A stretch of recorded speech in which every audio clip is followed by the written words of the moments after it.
नमस्कार दोस्तों, आज मैं आप सभी को कजरी तीज व्रत की कथा सुनाऊंगी। इस बार कजरी तीज की तिथि 11 अगस्त को सुबह 10:33 पर शुरू होगी और तिथि का समापन 12 अगस्त को सुबह 8:40 पर होगा।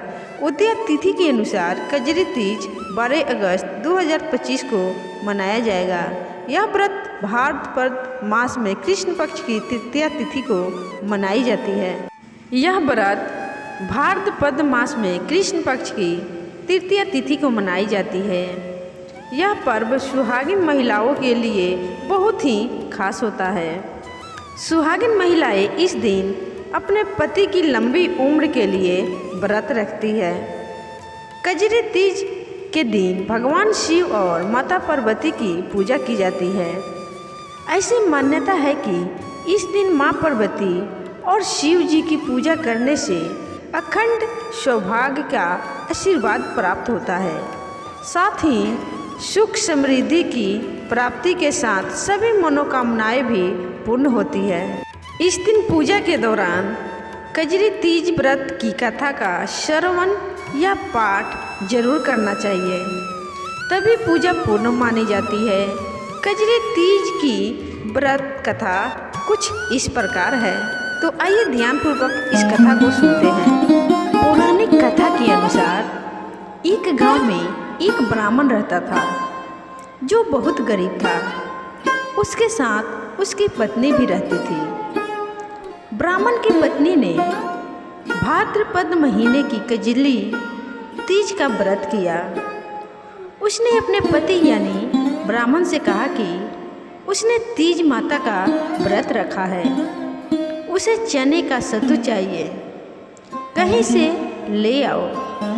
ब्राह्मण ने ब्राह्मणी को बोला कि वो सत्तू कहाँ से लाएगा।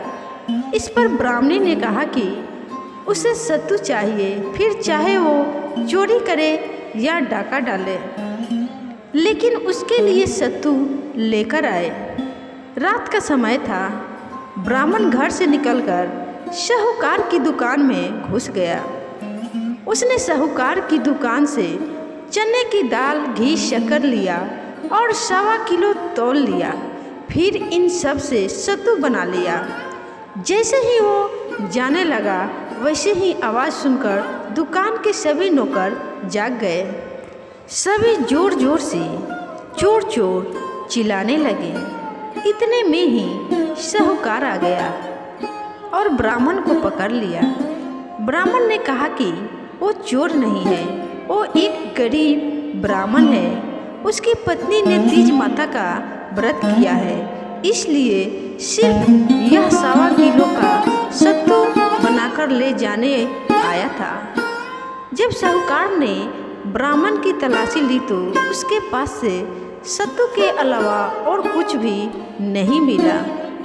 उधर चांद निकल गया था और ब्राह्मणी सत्तू का इंतजार कर रही थी।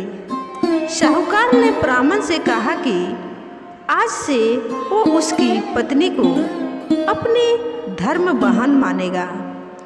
उसने ब्राह्मण को सत्तू, गहने, रुपये, मेहंदी, लच्छा और बहुत सारा धन देकर दुकान से विदा कर दिया।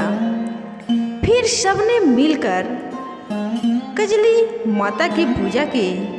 जिस तरह से ब्राह्मण के दिन सुखमय हो गए, ठीक वैसे ही कजरी माता की कृपा से सबके घर में माता कजरी की कृपा बनी रहे।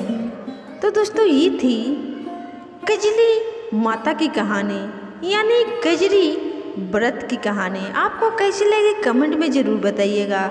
कहानी सुनने के लिए आप सभी का बहुत बहुत धन्यवाद।